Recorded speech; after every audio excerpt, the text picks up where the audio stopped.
Well, it's the last Habs post-game breakdown of the season. Game number 82, Detroit in Montreal. 5-4 in overtime, but a shootout, actually. Hey, everybody, I'm Rick. Welcome to Talking Habs, where you get your daily fix of Blue, Blanc, Rouge. I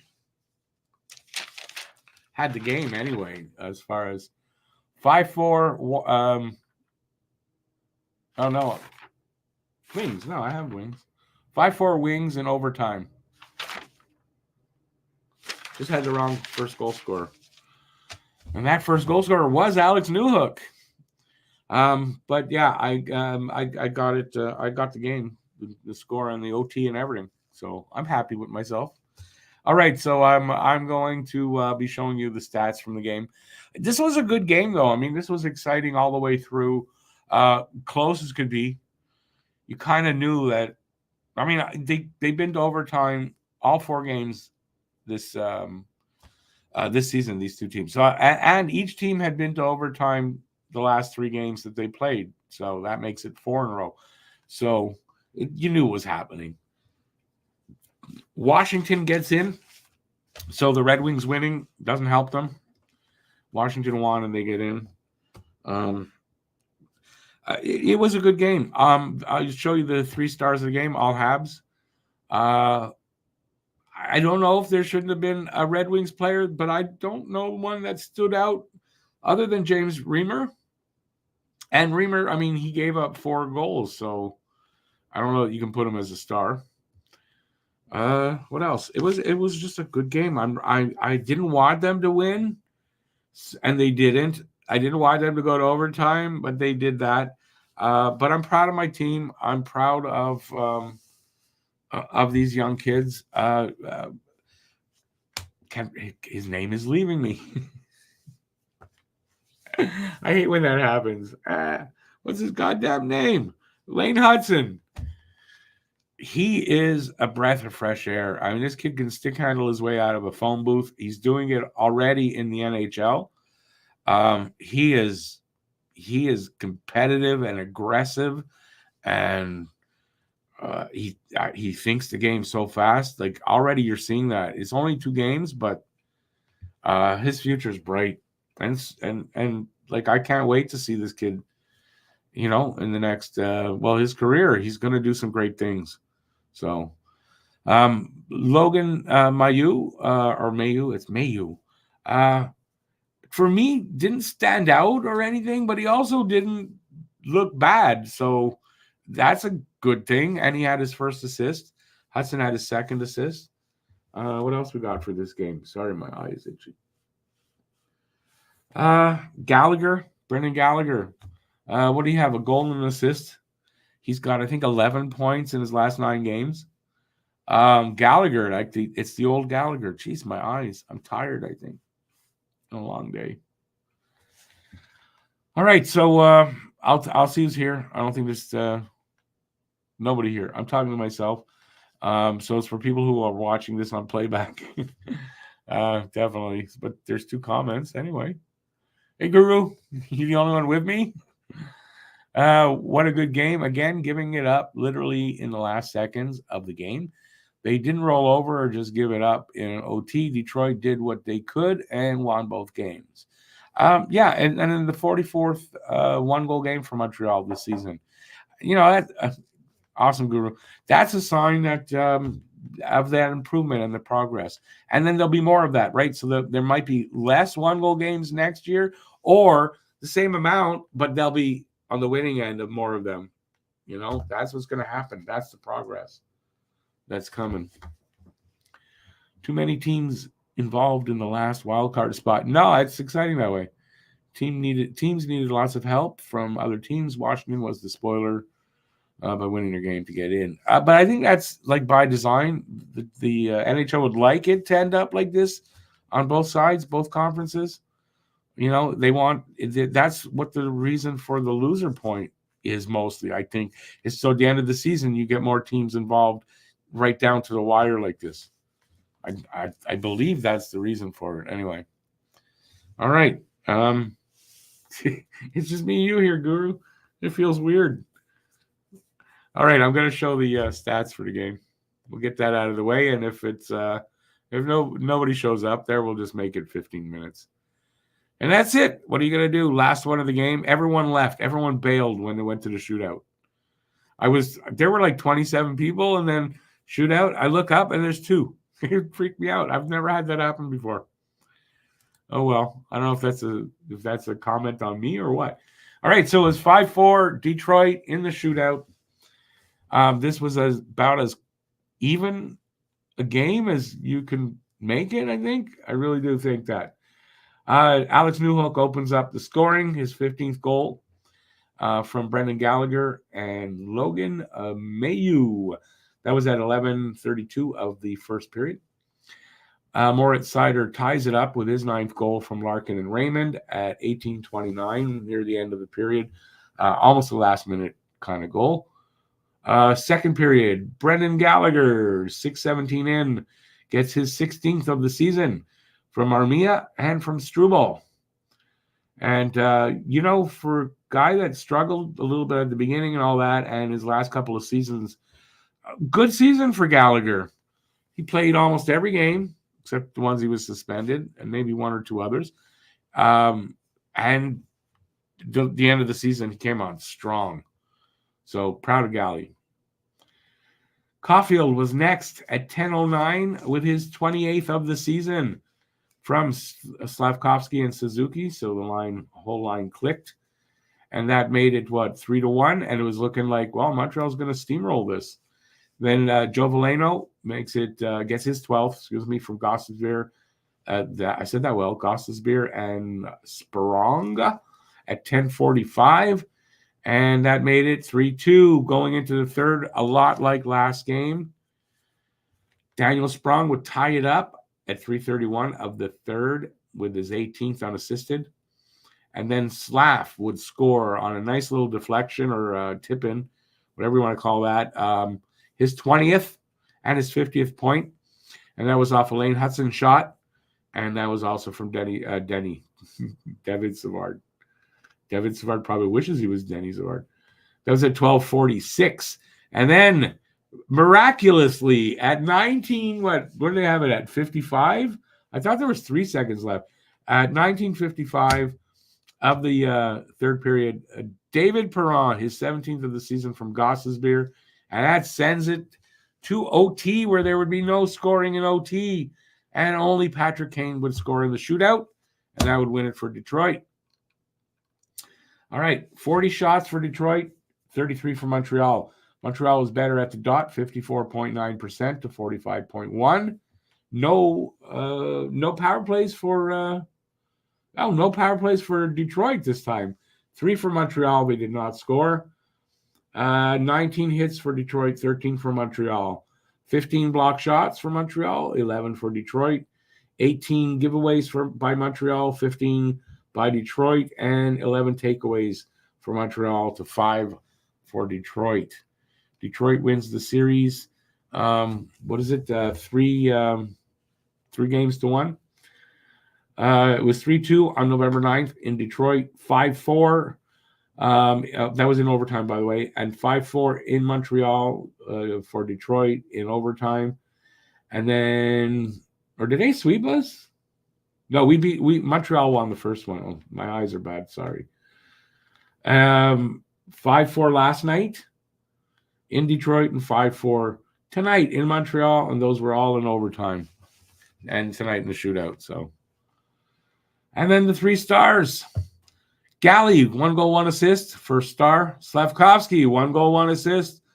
Second star. Alex Newhook, 1 goal, no assists. And the third star, Newhook, tops his career best 14 goals with his 15th. He gets 2 points over his career high. And that's in 18 less games. So awesome for Newhook. And that's it. I'm not going to bore I'm not going to bore you anymore, Guru. Let me get rid of it this way. All right. Now the calculator is accurate. It says 1, but it was saying 0 when you were still here.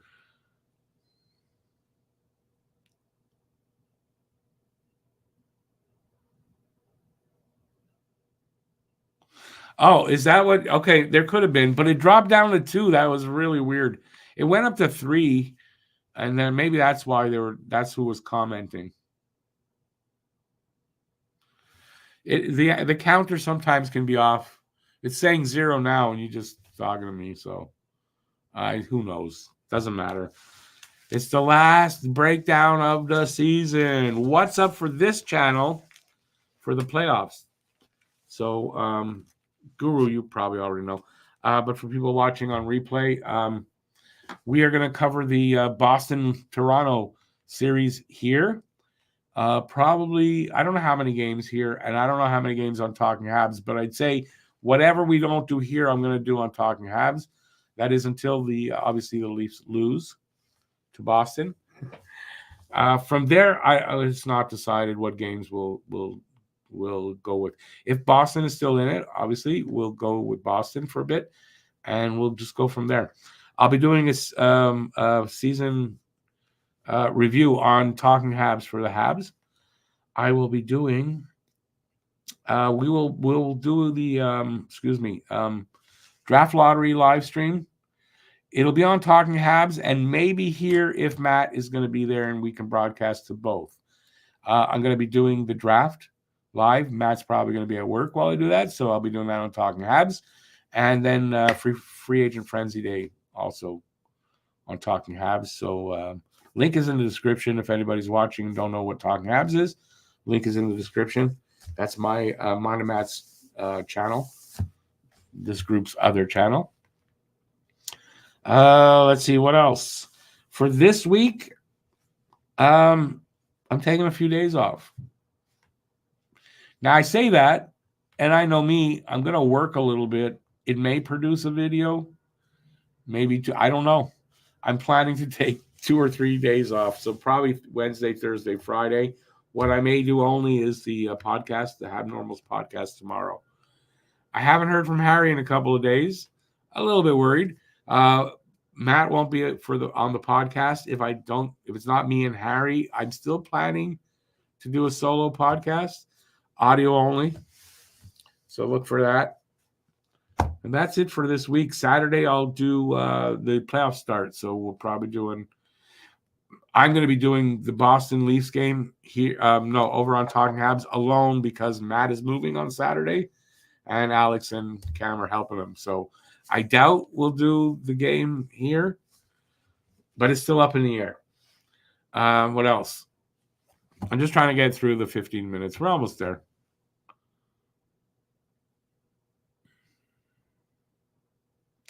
Well, yeah, highly anticipated Lane Hudson arrival, and man, I am not disappointed. I was just worried, could he stick handle and move around and do the things he did in college to create space for himself? And man, he did it in both games. He didn't, like the Slav goal, he was right at the line, and whatever he did, and he backed Perrin off with that. And that opened up him being able to take that shot. Like, the kid's amazing. And we're going to have this kid here for a long time. So, like, I'm super stoked. I'm sure Matt is the same way. I'm sure he's going to see the highlights. And, yeah, he'll be super stoked about that. And I'm sure everybody else is. You can hear the applause he got when he was touching the puck, Hudson. Like, everyone was excited for this kid.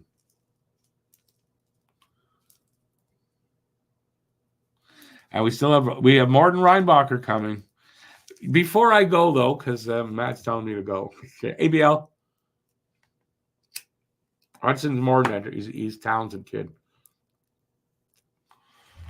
Okay, so I saw this article. I didn't read the whole article, but I saw the basics of it, and it got me thinking. And it's about Matheson and Savard and how long they're going to stay here. And I think I'm in agreement. And it was Grant McCagg, so you either like him or you don't. I'm kind of in agreement with him, I think.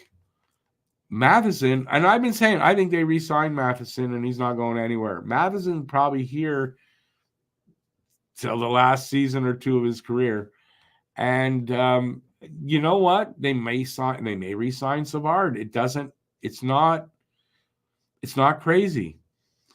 Every team that basically cup winners, all that, whatever, the contenders, they've got at least 2 veterans like that on their defensive core. And if you're expecting to get rid of Savard and Matheson, and then we're going to be successful with these young players, however good they are, I don't think that's going to work. So I'm of the mind that Matheson is here for a while, but maybe they re-sign Savard for a couple of years. I could see that. I don't know what you guys think of that.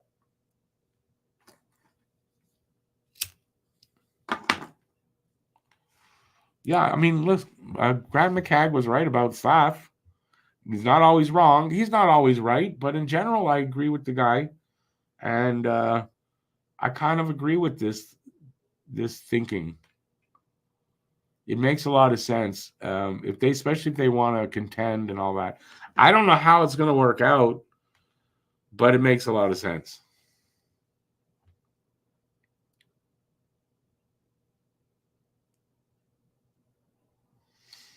Guru, that might be true with Grant McCagg, but if you learn how to filter out that stuff, he's got some good insights or analysis, however, whatever the word is for that. He's not always wrong.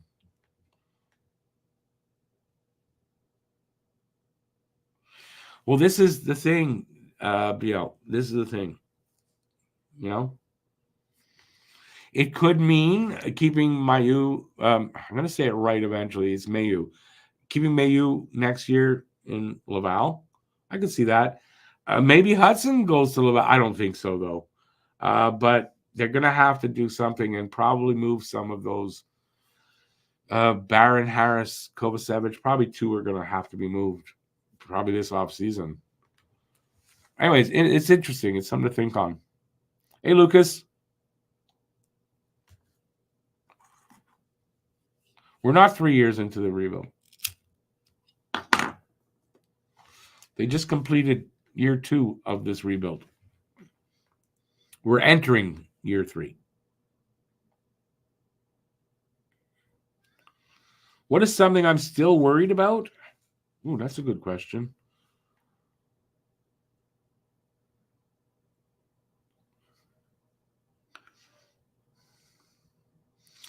I'm kind of like they got this point tonight, right?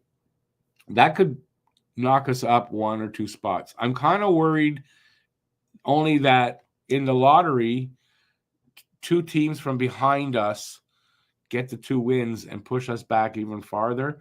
Although when I say a word, that might mean then I'm going to be right in my Ginla gut feeling pick, because if they get pushed back, say 7th or 8th, somewhere like that, that makes sense. I can see a Ginla. I can definitely see them going for a Ginla there. Probably at that point, Yzerman is gone. The other guys you might, Lindstrom's gone. Demidov is gone. So I only worry that could happen. And then as I talked it out, I realized, well, that might get me a Ginla. So I don't know that I have stuff I'm worried about. I guess it would be Kirby Dach and that he's not injury prone. If Kirby Dach's injury prone, that's a problem.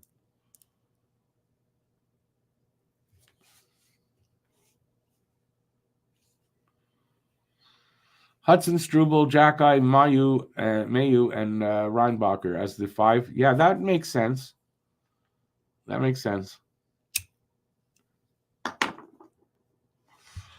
only thing that could, you never know. Like Reinbacher maybe needs another year. We don't know. So Mayu and Reinbacher. So that could allow, Barron or Kovacevic or both to remain, and they just move because I think Harris would be the first one moved. Honestly, I think that. I don't know. The good thing is they have the pieces. They got more than that, and it's a good problem to have.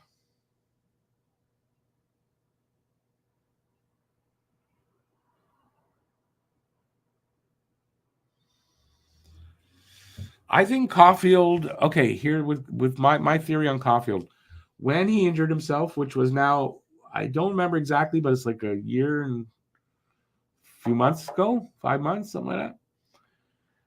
When the injury happened, so afterward, there were players talking about it that had the injury and said when they had it, it took them about a year to a year and a half till they felt back to the way they were in their abilities as before they got hurt.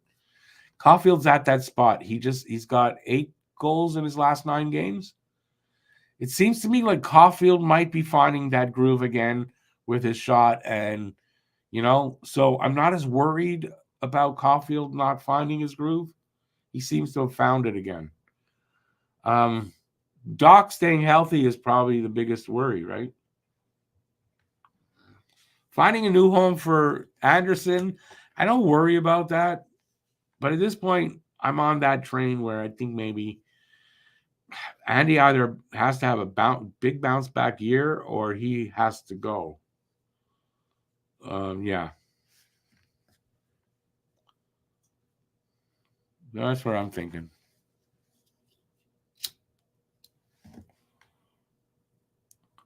Well, look at that. A few people showed up and we're already at like almost 22 minutes.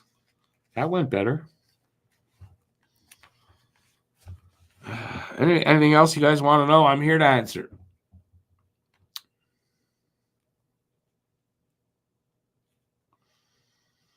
Well, BL, I'm agreeing with you. It worries me somewhat. It definitely does.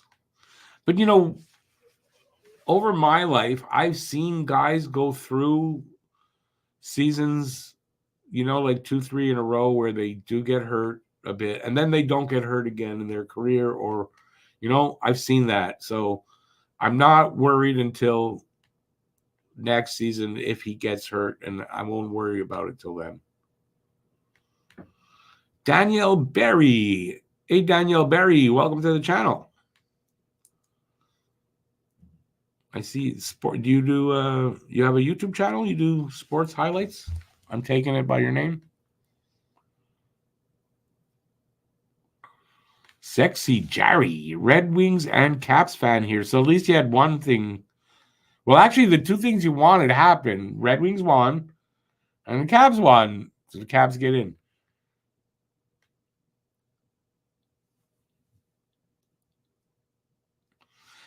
It is, but Red Wings are one of those kind of teams that are rebuilding and getting through the rebuild.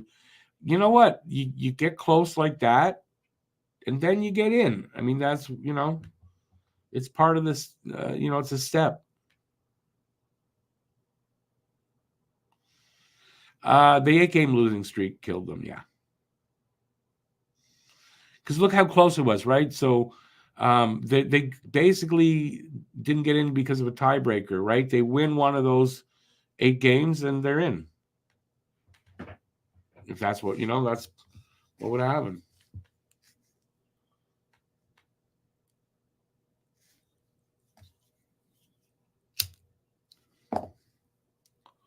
BL, you know what they say: the heart wants what the heart wants.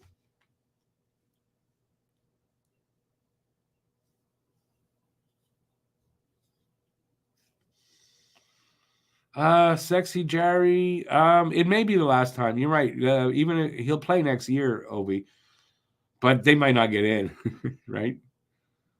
Yeah, I'm not the biggest Obi fan, so I don't care.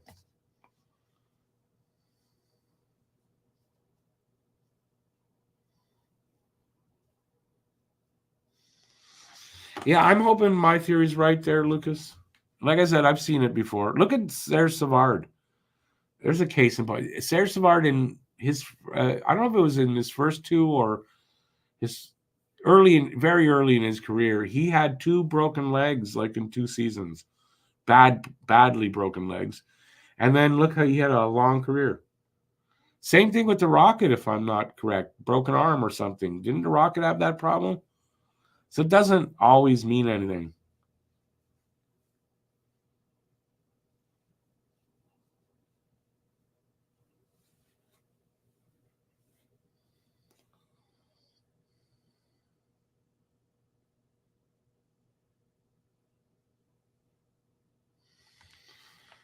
BL, every year teams have high-profile players on the block, no? Watch closely what Ottawa and Buffalo do. They gotta, Ottawa's gotta do. Ottawa's gonna be active, I think. Ottawa, Buffalo probably too. Sounds like they're gonna be. Sounds like big changes might be coming to Buffalo.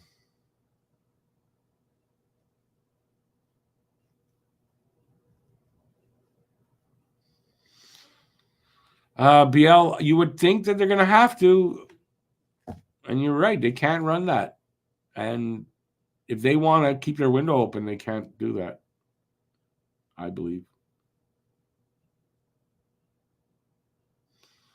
Ottawa's going to implode again, probably. I mean, they're kind of already doing it, but I agree with that. Bad leadership on the team, too, I think, overall.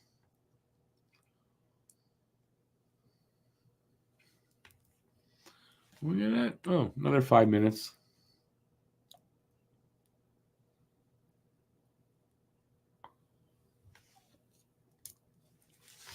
Sexy Jerry, that may be true, but I mean, traditionally, Toronto can't beat Boston in the playoffs. It may go 7 games, but I don't see Toronto is not a playoff team. They're not built, I don't believe, to win in the playoffs. They're getting better. They're getting more like it, though. Have to admit, Edmondson there. I mean, Domi's playing like an idiot, tough-wise, but he's having success. They've got a couple of more tough guys than they did over the last few years, but there's no heart in their leaders up front.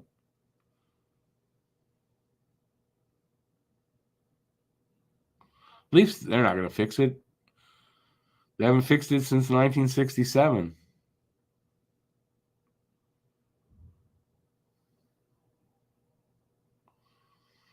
Yeah, Calgary's going to have to do something there. Bad signings.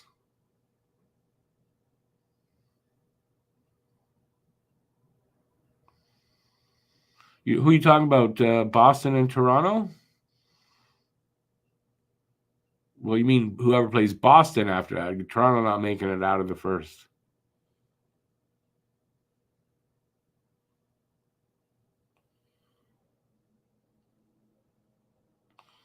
Cape Breton beat Chicoutimi 6-2. Well, that's your team.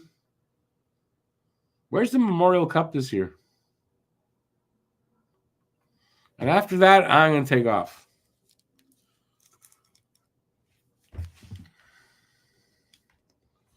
New Jersey will have a new number 1 goalie next season. Probably. Kakanen's a free agent. And Allen, well, they'll have Allen as the backup probably. But Kakanen's a free agent. I don't think they planned to have him necessarily after this season.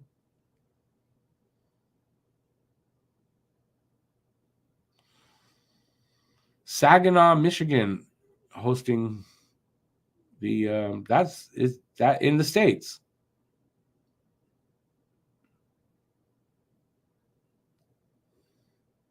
That's interesting. New Jersey wants Markstrom. Yeah, I can see them signing him in the offseason. Or does he have to be traded?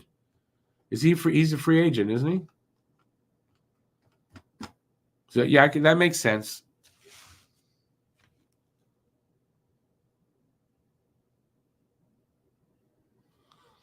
How many goals for Matthews in the postseason?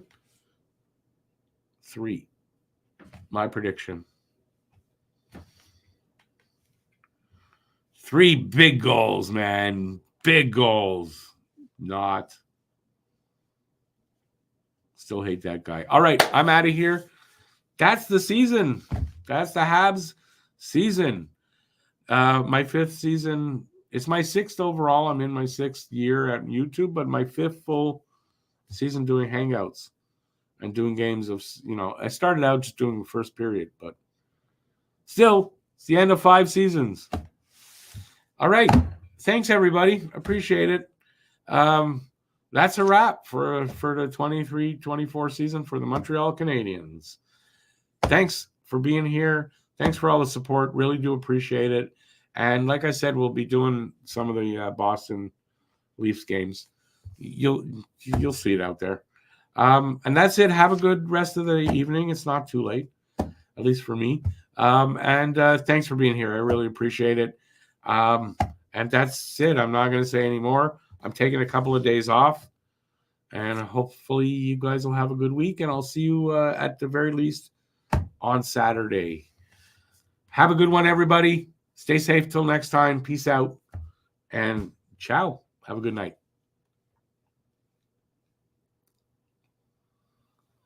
You threw your ELC. Who are you talking about with the ELC? Oh, am I through my ELC? Yeah, that was a couple years ago. All right. Ciao, everybody.